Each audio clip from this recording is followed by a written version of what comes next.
ఈ కథ తమ జీవిత భాగస్వామిని గౌరవించని వారికి ఒక హెచ్చరిక. కొన్ని స్త్రీలు తమ భర్తలను రాత్రి సమయంలో దూరం చేస్తారు, రకరకాల అడ్డంకులు సృష్టిస్తారు. ఇలాంటి చర్యలు కేవలం వారి బంధాన్ని మాత్రమే కాదు, వారి జీవితాన్ని కూడా నాశనం చేస్తాయి. అలాంటి స్త్రీలు తర్వాత పశ్చాత్తాపపడతారు, కాని అప్పటికే చాలా ఆలస్యమైపోతుంది. ఇప్పుడు ఈ ప్రశ్నను ఒక కథ ద్వారా అర్థం చేసుకుందాం. పతిపత్ని ఒకే మంచంపై నిద్రించడం ఎందుకు ముఖ్యం? ఈ కథ మనకు దీనికి సమాధానం ఇస్తుంది. చాలా కాలం క్రితం మధురపురం అనే పట్టణం దగ్గర ఒక దట్టమైన అడవి ఉండేది. ఆ అడవి మధ్యలో ఒక అందమైన చెరువు. ఆ చెరువు నీళ్లు అంత స్వచ్ఛంగా ఉండేవి, ఆకాశం అందులో ప్రతిబింబించేది.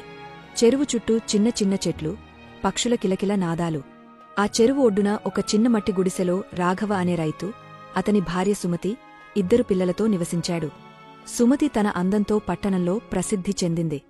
ఆమె అందం చూసిన ఎవరైనా మంత్రముగ్ధులయ్యేవారు. ఒకరోజు రాత్రి సూర్యుడు అస్తమించాక ఆకాశంలో నక్షత్రాలు మినుగుర్లాడుతున్నాయి. గ్రామం మొత్తం నిద్రలో మునిగిపోయింది. కాని రాఘవ మాత్రం ఇంటినుంచి రహస్యంగా బయటకు వచ్చి అడవి వైపు నడిచాడు.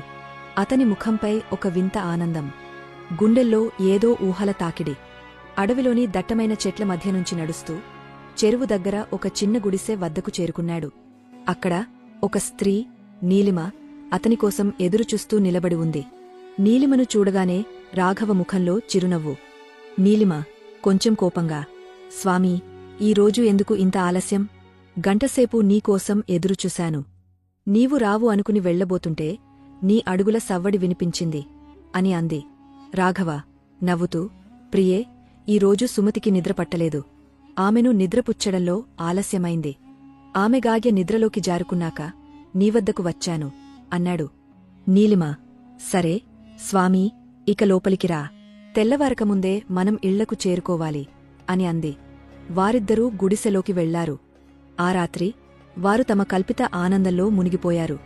కాని సోదరులు, రాఘవ సుమతిని మోసం చేస్తున్నాడు. నీలిమ కూడా తన భర్తను వంచించి రాఘవతో ఈ రహస్య సంబంధం నడిపింది.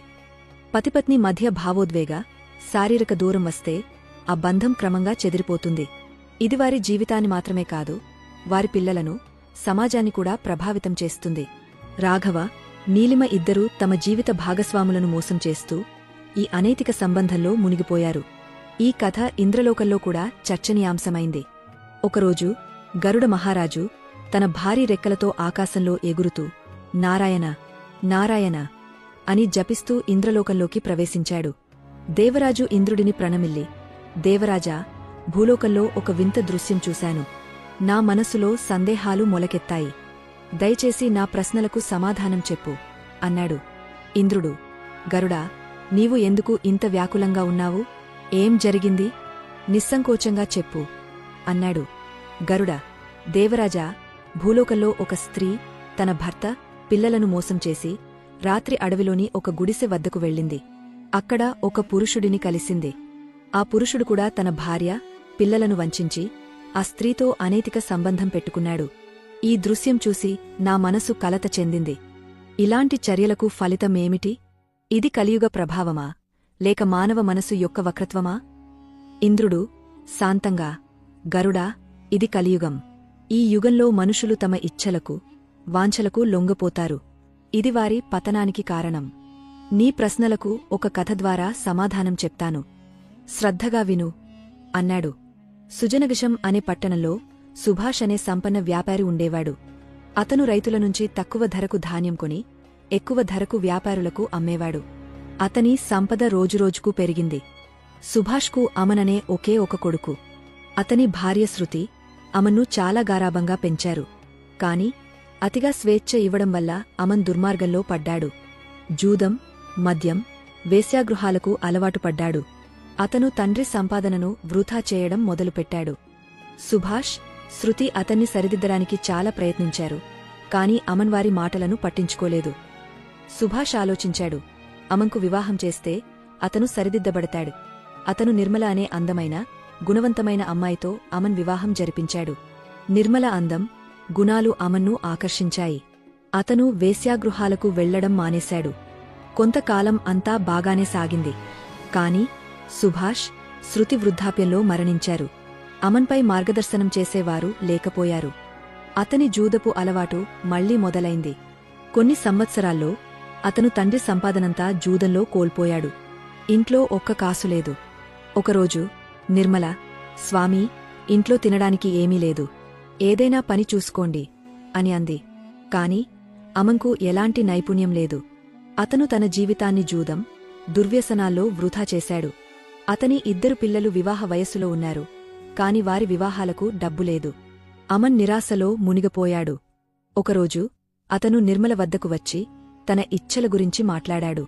నిర్మల గంభీరంగా, స్వామీ, జీవితంలో అసలైన సుఖం కామంలో లేదు, ఇతరులకు సహాయం చేయడం, నీతిగా జీవించడంలో ఉంది. నీవు నీ ఇచ్ఛలకు బానిసాయి ఈ స్థితికి చేరావు అని అంది. నిర్మల, స్వామీ, మనుషులు చేసే 3 పెద్ద తప్పుల గురించి చెప్తాను. మొదటిది విద్య, నైపుణ్యాలను నిర్లక్ష్యం చేయడం. రెండవది పనిని వాయిదా వేయడం. మూడవది దుష్ట సాంగత్యం. నీవు ఈ 3 తప్పులు చేశావు. అందుకే ఈ స్థితిలో ఉన్నావు అని అంది. అమన్ తన తప్పులను గ్రహించాడు. కాని ఇప్పుడు పశ్చాత్తాపం తప్ప ఏమీ లేదు. నిర్మల, స్వామీ, మన వయసు ఇప్పుడు ఆధ్యాత్మికత వైపు సాగాలి, భగవంతుని సేవలో జీవితాన్ని అర్పించాలి అని అంది. కొన్ని రోజుల తర్వాత నిర్మలకు ఒక వృద్ధ స్త్రీ కలిసింది. ఆమె, బిడ్డా, నా సంపదంతా నీకు ఇస్తాను, నీ కుటుంబంలో నన్ను చేర్చుకో అని అంది. నిర్మల ఆమెను స్వీకరించింది. ఆ సంపదతో వారి పిల్లల వివాహాలు జరిగాయి. ఇల్లు మళ్లీ సంతోషంతో నిండిపోయింది. కాని అమన్ మళ్లీ దుర్మార్గంలో పడ్డాడు. నిర్మలతో దూరం వల్ల అతను మరో స్త్రీ ప్రభావంలో పడ్డాడు. రాత్రిళ్ళు ఆమె వద్దకు వెళ్లేవాడు. ఇది అతని నాశనానికి దారితీసింది. ఇంద్రుడు, గరుడా, ఈ కథ మనకు ఒక గొప్ప పాఠం నేర్పుతుంది. పతిపత్ని బంధంలో సమతుల్యత ఉండాలి. నిర్మల అమన్ను పూర్తిగా విడిచిపెట్టడం సరైంది కాదు. స్త్రీలు తమ భర్తలను సరిదిద్దడానికి ఓపిక, ప్రేమ, తెలివి ఉపయోగించాలి అన్నాడు. సోదరులు, ఈ కథ మనకు 3 పాఠాలు నేర్పుతుంది. మొదటిది, పతిపత్ని ఒకే మంచంపై నిద్రించడం వల్ల భావోద్వేగ, శారీరక సాన్నిహిత్యం బలపడుతుంది.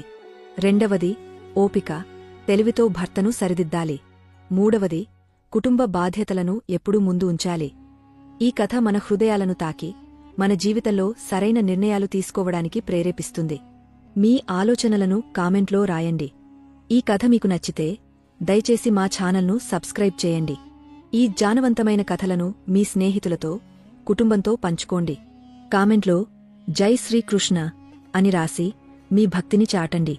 ఈ కథను చివరి వరకు విన్నందుకు హృదయపూర్వక ధన్యవాదాలు. జై శ్రీరామ్.